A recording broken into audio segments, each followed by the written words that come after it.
अस्सलाम वालेकुम दोस्तों, मैं ढाका में मौजूद हूं और आप ये प्रोग्राम मार्क और कोला के तावन से सुन रहे हैं।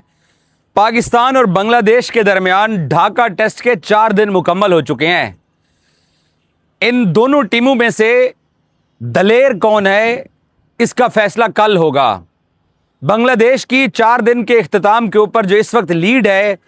वो 179 रन की हो चुकी है, यानी 180 रन आप समझ लीजिए। बांग्लादेशी टीम के बैटिंग कोच जो कि साबिक बांग्लादेशी कप्तान भी रह चुके हैं और बड़े ज़बरदस्त बैट्समैन माजी में गुजरे हैं, मोहम्मद अशरफुल, उन्होंने प्रेस कॉन्फ्रेंस में ये कहा कि हम ये माइंड कर रहे हैं, हम ये सोच रहे हैं कि पाकिस्तान को तकरीबन 260-70 रन का टारगेट दिया जाए और उनके लिए 60 से 70 ओवर छोड़े जाएं। और अशरफुल को यह लगता है कि इन 60 से 70 ओवर्स में बांग्लादेशी बॉलर्स पाकिस्तान को न सिर्फ टारगेट चेज करने से रोकेंगे बल्कि विकेटें आखिरी सेशन में हासिल करके बांग्लादेश ये टेस्ट मैच जीत सकता है। ये बांग्लादेशी टीम मैनेजमेंट सोच रही है, जो कि प्रेस कॉन्फ्रेंस के अंदर वाज़े अल्फाज के अंदर बता दिया मोहम्मद अशरफुल ने कि वो इतने दलेर हैं कि वो ये फैसला कर सकते हैं। दूसरी तरफ पाकिस्तान के T20 कैप्टन सलमान अली आगा, जो कि सीनियर टेस्ट प्लेयर हैं इस टीम के अंदर, सलमान अली आगा ने कहा कि पहली बात तो यह है कि बांग्लादेश हमारे लिए 250 या 260 रन छोड़ दे और हमें 60-70 ओवर हमें दे देते हैं तो सलमान ने कहा कि हम जीत के लिए जाएंगे।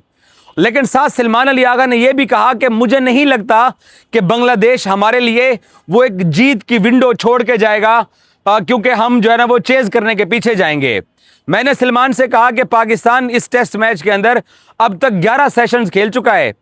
इन 11 सेशंस के अंदर शायद हमने एक भी नहीं जीता, तो आप अभी भी ब्रेव इनफ हैं और आप कह रहे हैं कि जी हम टेस्ट मैच जीतने के लिए जाएंगे। तो आगा जी फरमाते हैं कि नहीं, हमने दरमियान में 2-3 सेशंस के अंदर बहुत अच्छा परफॉर्म किया है और हम जो है वो इस टेस्ट मैच के अंदर अभी भी लेवल के ऊपर खड़े हुए हैं। बट सलमान ये कहते हैं कि जीत हमारी पहली प्रायोरिटी है और हम जीतने की तरफ जाएंगे। तो अब दोनों दावे मैंने आपके सामने रख दिए हैं, देखते हैं कि कल दलेर कौन बनता है। बांग्लादेश, मुझे यही लगता है कि कल वो पहले सेशन में 1 घंटा ज़रा मोहतात खेलेंगे, उसके बाद वो लिटन दास को उतारेंगे ताकि कोशिश होगी उनकी कि वो अच्छे शॉट्स खेले और बांग्लादेश जो है ना वो अपने आप को सेफ जोन में ले जाके तो पाकिस्तान को बैटिंग के लिए बुला ले। सलमान अली आगा ने एक बांग्लादेशी जर्नलिस्ट के सवाल के ऊपर ये कहा कि अगर बांग्लादेश आज जिस पोजीशन के ऊपर है कि 180 रन की उनकी लीड हो चुकी है और सिर्फ 1 दिन बाकी रह गया है, तो सलमान कहते हैं कि अगर हम पाकिस्तानी इस पोजीशन में होते तो हम पहले अपने आप को सेफ जोन में लेके जाते और उनको गेम से आउट करते, उसके बाद हम बांग्लादेश को बैटिंग के लिए बुलाते कि आप आइए बैटिंग कीजिए। तो सलमान ने कुछ 3 से 4 मरतबा बांग्लादेशी सहाफ़ियों के सवालात के जवाब में कहा कि जो अशरफुल आपके सामने दावा करके जा रहा है कि पाकिस्तान को 260-70 रन 60-70 ओवर के अंदर चेज करने के लिए बांग्लादेश छोड़ के इतनी बड़ी ब्रेव कॉल लेगा, तो सलमान ने कहा मैं नहीं मानता कि बांग्लादेश इतना बड़ा ब्रेव डिसीजन करेगा। अब ये सलमान की बात दुरुस्त साबित होती है या नहीं होती है, अशरफुल की बात दुरुस्त साबित होती है या नहीं होती है, ये अब हमें कल पता लगेगा। लेकिन एक चीज़ तो भाई साहब हम पाकिस्तानियों को तस्लीम करनी चाहिए कि इस टेस्ट मैच के 4 दिन मुकम्मल हो चुके हैं, जितने 11 या 11.5 सेशंस हुए हैं, हम अभी भी रेस में चेज करने की कोशिश कर रहे हैं बांग्लादेश को ताकि हम उन तक पहुंच सकें। अब फिनिशिंग लाइन करीब आती जा रही है, हम फिनिशिंग लाइन पार करते हैं कि नहीं करते, कम से कम मैं इतना बड़ा दावा नहीं यहां ढाका पे खड़े होकर कर रहा, क्योंकि हमारी बॉलिंग ने तो हमें कुछ दिया ही नहीं है इस टेस्ट मैच के अंदर। आज भी हम सिर्फ उनकी 3 विकेटें हासिल कर सके हैं। मैंने सलमान को सवाल किया, मैंने कहा नोमान को आप लोगों ने पहले ओवर ही नहीं दिया, आपको दिया गया और वो एक मैच विनिंग स्पिनर है। बांग्लादेश अपने मेहदी की बॉलिंग की बदौलत पाकिस्तान की 5 विकेटें एक ही बॉलर गिरा देता है, तो हम नोमी को पीछे छुपा के बैठे हुए हैं। तो सलमान ने कहा कि 2 लेफ्टीज कर रहे थे और हमारे बॉलर्स बहुत अच्छी बॉलिंग कर रहे थे, बहुत अच्छी बॉलिंग में हमने 3 विकेटें सिर्फ गिराई हैं। तो उसने कहा कि इसलिए मुझे पहले मुतारफ कराया गया, जो कि डिसीजन ठीक था। ठीक है, अब साहब जरा प्रेस कॉन्फ्रेंस के अंदर आके आपने वही सियासी बयान देने होते हैं, जैसे 1000 वोट लेने वाला उम्मीदवार भी सियासी बयान देता है कि ये इलेक्शन मैं जीतूंगा और 70,000 और 1 लाख प्लस वोट लेने वाला भी उम्मीदवार कहता है कि मैं ही जीतूंगा। सो ये तो प्रेस कॉन्फ्रेंस ऐसी डिप्लोमेटिक अंदाज के अंदर होती हैं, लेकिन दलेर कौन है इन दोनों टीमों में, इसका फैसला कल होगा। अब अगर बांग्लादेश पाकिस्तान को अशरफुल के बकौल दे देता है,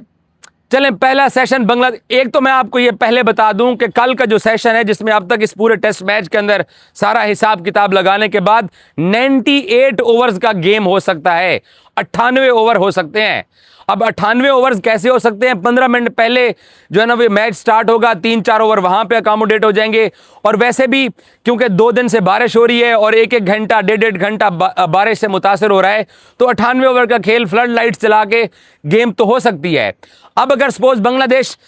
स्टार्ट से लेकर लंच तक खुद खेलता है और वो सेशन के अंदर 100 रन बनाते हैं और हमारे लिए 280 रन छोड़ जाते हैं, तो क्या हम वो 280 रन चेज करने के लिए अगले 70 ओवर के अंदर जाएंगे?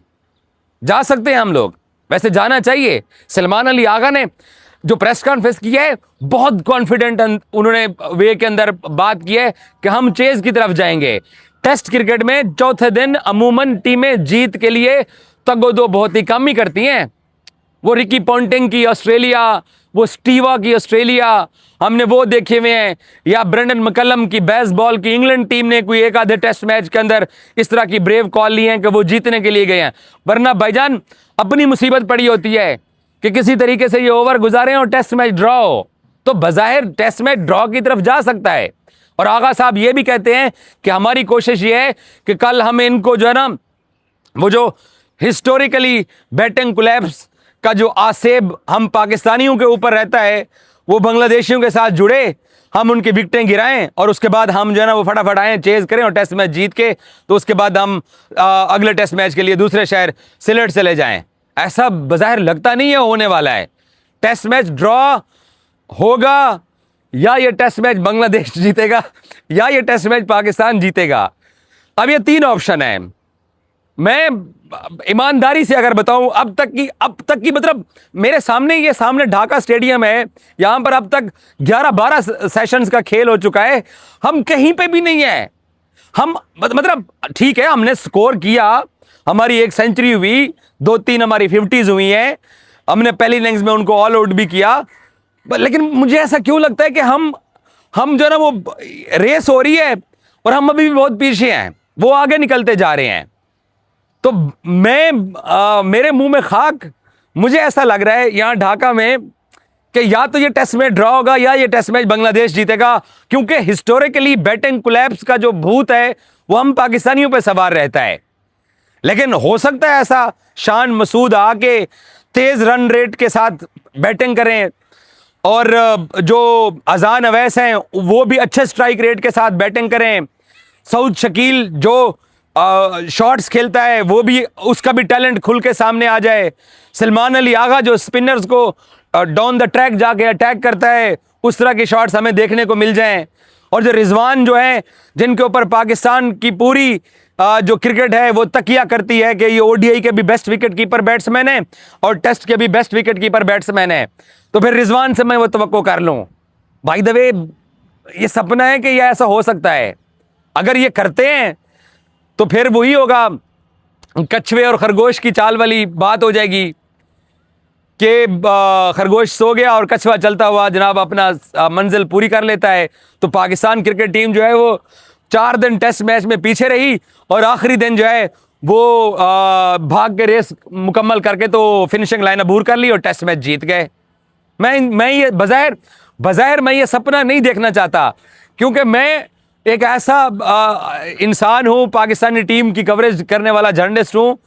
जिसने बहुत ख्वाहिशें की हैं लेकिन बहुत कम मर्तबा मुराद पाई है, और ट्रॉफी जीतने की तो मुराद बहुत कम ही मतलब अब तक हुई नहीं है मेरे होते हुए। सिर्फ एक ट्राई नेशन, 2 ट्राई नेशन, एक पिंडी में जीते और एक मेरे होते हुए जब से मैं कवरेज कर रहा हूँ, एक अफगानिस्तान को 66 के ऊपर जो पाकिस्तान ने आउट किया था वहाँ पे ट्रॉफी जीते थी। अदरवाइज आईसीसी इवेंट के ऊपर चले जाओ या एशिया कप पे चले जाओ तो ट्रॉफियाँ नहीं जीती हैं मेरे होते हुए। सो मुझे पता नहीं, मैं उस कॉन्फिडेंस के साथ ये दावा करने से कासिर हूँ जो दावा सलमान अली आगा करके गया है। सो बज़ाहिर टेस्ट मैच जो है वो हमारे हाथ में नहीं है। अब बांग्लादेश इतनी ब्रेव कॉल लेता है, वो दाना डालते हैं हमें कि ये परिंदे जनाब ये दाना चुगने के लिए आए और उनके जाल में वो हमें फंसाने की कोशिश करते हैं। या हो सकता है कि हम जो है उनके बिछाए हुए जाल को तोड़ के तो अपनी बिसात जो है ना वो बिछाएं और हम सारा कुछ हासिल करके यहाँ से जाएं।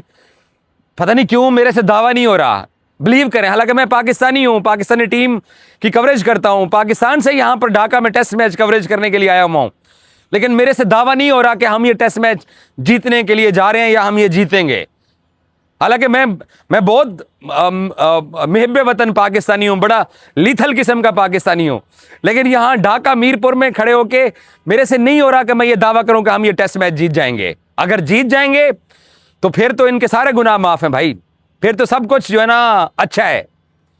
लेकिन देखते हैं, लेकिन पाकिस्तान को उसी प्रोफेशनल अंदाज के अंदर टेस्ट क्रिकेट खेलनी चाहिए जो कल की सूरत हाल में बांग्लादेश जब इनिंग्स आपके लिए डिक्लेयर करता है, आपको टारगेट देता है, तो उसी हिसाब के साथ जाना चाहिए। अगर ब्रेव कॉल पाकिस्तान ले सकता है टारगेट चेज करने की तो जरूर ले पाकिस्तान,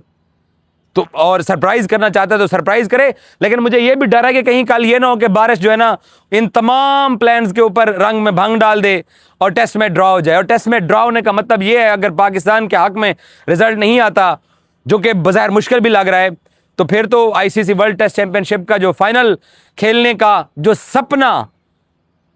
सपना हम पाकिस्तानी देख रहे हैं, जो बहुत दूर की बात है, थोड़ा और मुश्किल हो जाएगा। Thank you so much.